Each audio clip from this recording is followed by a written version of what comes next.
ఈ రోజు మనతో పాటు ఉన్నారు ప్రముఖ సీనియర్ జర్నలిస్ట్ దుర్గా కుమార్ గారు. నమస్కారం సార్. నమస్కారం అశ్విని, మన వీక్షకులు కూడా నమస్కారం.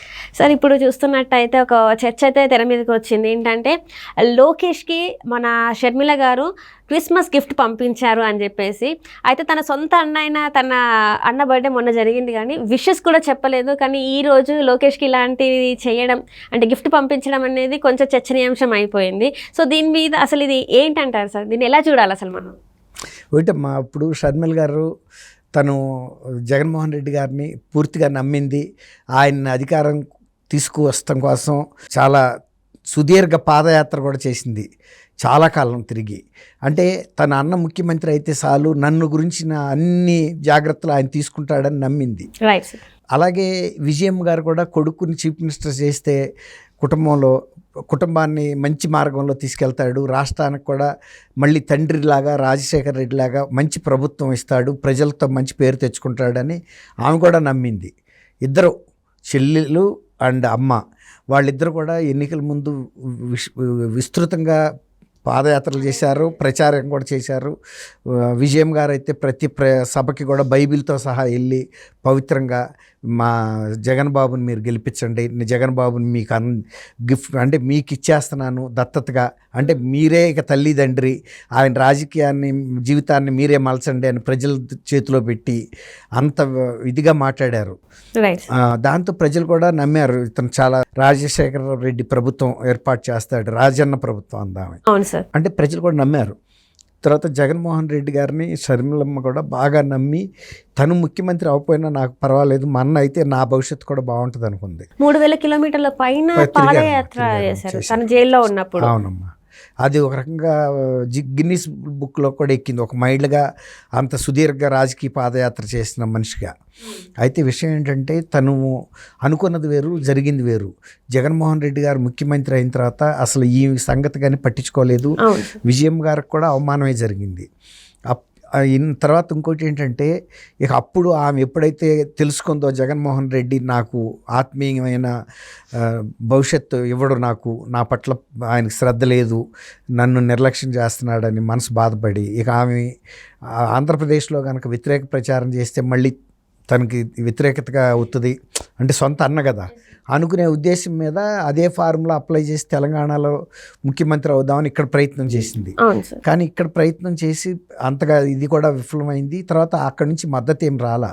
ఒక రకంగా టీఆర్ఎస్ ప్రభుత్వానికి బీఆర్ఎస్ ప్రభుత్వానికి ఆయన సంకేతాలు పంపాడు, మీరు నన్ను చూసి ఈవెనేమి స్పేర్ చేయక్కర్లేదు, ఈవెన్ మీరు ఎలా చేసినా నేనేం బాధపడినా అన్నట్టుగా. దాంతో కొంచెం వీళ్ళు కూడా హార్ష్గానే ప్రవర్తించారు. అంటే అక్కడ ఆమె చేసినప్పుడు కూడా పోలీసులు కూడా ఆమెతో కొంచెం హార్ష్ బిహేవ్ చేస్తున్నారు. ఆమె కూర్చున్న కార్ని క్రేన్తో ఎత్తుకుని కూడా తీసుకెళ్ళిపోయారు సోమాజిగూడలో. ఒకసారి ఆమె కారు మీద అటాక్ జరిగితే కారు అద్దాలన్నీ పగిలిపోయినాయి, ఆ బస్సు. అప్పుడు ఆమె ఏం చేసిందంటే అదే డ్యామేజ్ అయిన కారుతో వచ్చి ఇక్కడ ప్రగతి భవన్ ముందు ధర్నా చేయాలని ప్రయత్నించింది. అయితే ట్రాఫిక్ అడ్డం వస్తుందని చెప్పేసి ఆమె కారులో ఉన్నప్పుడే, అట్లా ఎప్పుడు చేయరు, అది ఒక రకంగా మనిషికి కూడా హాని. ఎప్పుడన్నా క్రేన్ కనుక ఏదైనా బండి ఊడి పడిపోయింది అనుకోండి, అట్లా మనుషులు ఉన్నప్పుడు కార్ని క్రేన్తో లాక్కెళ్ళరు. ఏదైనా చెడిపోయిన కార్లని రాంగ్ పార్కింగ్లో చేసిన కార్ని తీసుకెళ్తారు. అది ప్రధానమంత్రి మోడీ గారి దృష్టికి కూడా వెళ్ళింది. అంటే అందులో ఆమె ఉన్నప్పుడే కార్ని టోయింగ్ చేసి తీసుకెళ్ళిపోయారు క్రేన్తో అని. అప్పుడు జగన్మోహన్ రెడ్డిని కూడా మోదీ గారు అడిగాడు, ఏంటి మీ చెల్లెల్ని మనిషి కారులో ఉండగానే టోయింగ్ చేసుకెళ్ళిపోతే నువ్వు ఎందుకు మాట్లాడలేదు అని. అంటే ఒక సొంత చెల్లిని ఒక పక్క రాష్ట్ర ప్రభుత్వం ఆ విధంగా అమానుషంగా చేసినప్పుడు కనీసం స్పందించాలి కదా. మానవ హక్కులు అది. రెండోది ఏంటంటే, ఈయనకి కేటీఆర్ గారికి చాలా సన్నిహిత సంబంధాలు ఉన్నాయి. కేటీఆర్ గారు జగన్మోహన్ రెడ్డి గెలుపులో సంబోధిస్తాడు. తర్వాత ఏమో గెలుపులో కూడా చాలా తీవ్రమైన పాత్ర తీసుకున్నారు ఈ బీఆర్ఎస్ పార్టీ. అది అప్పుడు అంటే ఎందుకు చెప్తున్నానంటే, ఇది షర్మిల గారికి మనసు బాధ కలిగింది. అందువల్ల ఇక ఆమె కాంగ్రెస్ పార్టీలో విలీనం అవుదామని కూడా ప్రయత్నించింది. సొంతగా తన పార్టీతో ఇక మనుగడ సాగటం కష్టం, చాలా ఆర్థిక అంశాలు ఇమిడి ఉంటాయమ్మ పార్టీ నడపాలంటే. Right sir. ఇక ఆమె అప్పుడు కాంగ్రెస్ పార్టీతో చేరటానికి ఢిల్లీ వెళ్ళినప్పుడు ఈయన తెలిసింది. ఆమె కనుక కాంగ్రెస్లో చేరితే తనకి ఉనికి ప్రమాదం అని కాంగ్రెస్లో చేరనివ్వకుండా అక్కడుండే కోటరీ ఎవరైతే సోనియా గాంధీకి చుట్టుపక్కల ఉంటారో వాళ్ళని మేనేజ్ చేసి ఈమె ప్రవేశాన్ని అడ్డుకున్నాడనేది ఈమె అనుమానం షర్మిల గారికి. లేకపోతే నేను నా పార్టీని విలీనం చేయడానికి కాంగ్రెస్ పార్టీ ఒప్పుకుంది, నన్ను రమ్మంది. రమ్మన్న తర్వాత నేను ఢిల్లీ వెళ్ళిన తర్వాత ఎందుకు అభ్యంతరం వస్తుంది? దీని వెనకాల మా అన్నయ్య ఉన్నాడు, ఆయనకు బాగా డబ్బు ఉంది, ఇక్కడ కోటరీతో పరిచయాలు ఉన్నాయి, కాబట్టి నన్ను కాంగ్రెస్లోకి వెళ్తే కూడా రేపు ఆమె కాంగ్రెస్ అభ్యర్థిగా లేకపోతే ఆంధ్రప్రదేశ్లో పీసీసీ ప్రెసిడెంట్గా కనుక ఆమె వెళ్ళింది అనుకోండి, ఆమె ఖచ్చితంగా ఎదుర్కోవాల్సింది ఎవరిని? వైఎస్ఆర్సీపీనే కదా ముఖ్యమంత్రిని. ఎవరో బయట వాళ్ళు విమర్శించడం వేరు, సొంత చెల్లెలు విమర్శించడం వేరు. ఆ కుటుంబ సమస్యలు, కుటుంబంలో జరిగిన అనేక అన్యాయాలు, అక్రమాలు కూడా అక్కడ బయటకు వస్తాయి. బయటకు వచ్చినప్పుడు జగన్మోహన్ రెడ్డి ప్రతిష్ట దెబ్బతింటుంది కదా. ఇప్పుడు మనం చేస్తే పెద్ద ఇష్యూ కాదు, ఏదో రాజకీయంగా వ్యతిరేకులు చేస్తున్నారని. సొంత చెల్లెలు కుటుంబంలో వివేకానంద రెడ్డి గారి హత్య జరిగి ఉంది, అది అటు ఇటు తేలలేదు. దాని మీద ఇప్పటికే ఆమె చాలా ఫ్రాంక్గా సిబిఐకి ఒక స్టేట్మెంట్ ఇచ్చింది. అది ఆస్తి పరంగా జరగలేదు, ఆస్తుల కోసం రాజకీయ పరంగా జరిగిన హత్య, అది మా కుటుంబ సభ్యులకి ప్రమేయం ఉందని కూడా చెప్పింది. అది అక్కడి వరకు చెప్పింది. తర్వాత నేను డాక్టర్ సునీతారెడ్డి వాళ్ళ అక్క అవుతుంది, వివేకానంద రెడ్డి గారి కూతురికి నేను మద్దతు ఇస్తున్నానని చెప్పింది. అంటే ఆ కుటుంబం నుంచి వివేకానంద రెడ్డి గారి మర్డర్ విషయంలో సునీత తరపున నిలబడిన ఏకైక వ్యక్తి షర్మిల గారు ఒక్కరే. షర్మిల గారికే కొంత వ్యక్తిత్వం ఉంది అక్కడ. ఆయనలాగా ఇక జగన్మోహన్ రెడ్డి చెల్లెలు అని చెప్పుకోవటం ఆమెకి ఎంత మాత్రం ఇష్టం లేదు, లాభం కూడా లేదు. ఇక తనుగా వ్యక్తిగతంగా బయటికి రాదలుచుకుంది షర్మిల అనే గుర్తింపు మీద.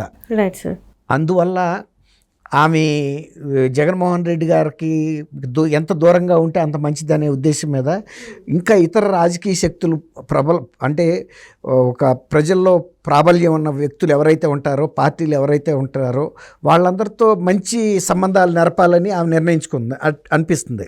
ఎందుకంటే తెలుగుదేశంతో ఇప్పుడు లోకేష్ గారికి గతంలో ఎప్పుడు చెప్పిన సందర్భం లేదు, కానీ ఇప్పుడు షర్మిల గారు తన వ్యక్తిత్వంతో తను ముందుకు వెళ్ళాలనుకుంటుంది. కాబట్టి ఇక జగన్మోహన్ రెడ్డి గారికి వ్యతిరేకులందరినీ ఈమె వ్యతిరేకులు చేసుకోదు, జగన్మోహన్ రెడ్డి గారి మిత్రులందరినీ ఈమె మిత్రులుగా చేసుకోదు. ఈమె అసెస్ చేసుకుంటుంది ఎవరితో ఏం లాభం ఉంటుంది, వెళ్ళదలుచుకుంది సొంత నిర్ణయాలతో. కాబట్టి ఇవాళ లోకేష్ గారితో వీళ్ళకి తెలుగుదేశానికి జాతీయ స్థాయిలోనూ రాష్ట్ర స్థాయిలోనూ గుర్తింపు ఉంది, ఒక మంచి క్రెడిబిలిటీ ఉంది. ఇప్పుడు వాళ్ళ బాబాయ్ చిన్నాన్న ఈయన మీద వేసినా కూడా ప్రజలు నమ్మలేదు కదమ్మా. అదే కనుక ఇంకెవరన్నా మీద అయితే నమ్మేవాళ్ళు. చంద్రబాబు గారి మీద వేసినా నమ్మలేదు.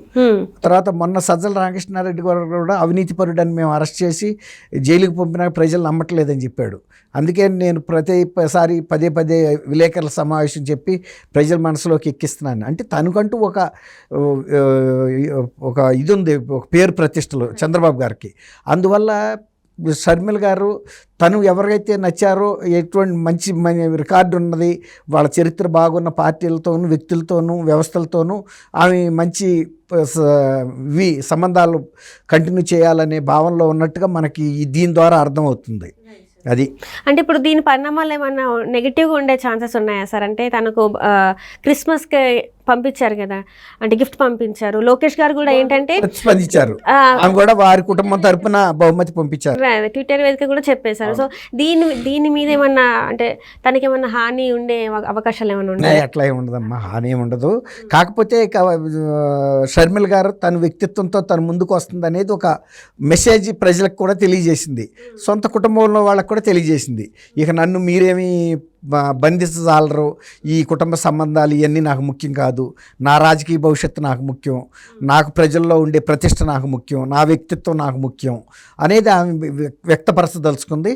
ఇప్పుడు అదే డైరెక్షన్లో ఆమె వెళ్తుంది అనేది మనకు అర్థమవుతుంది.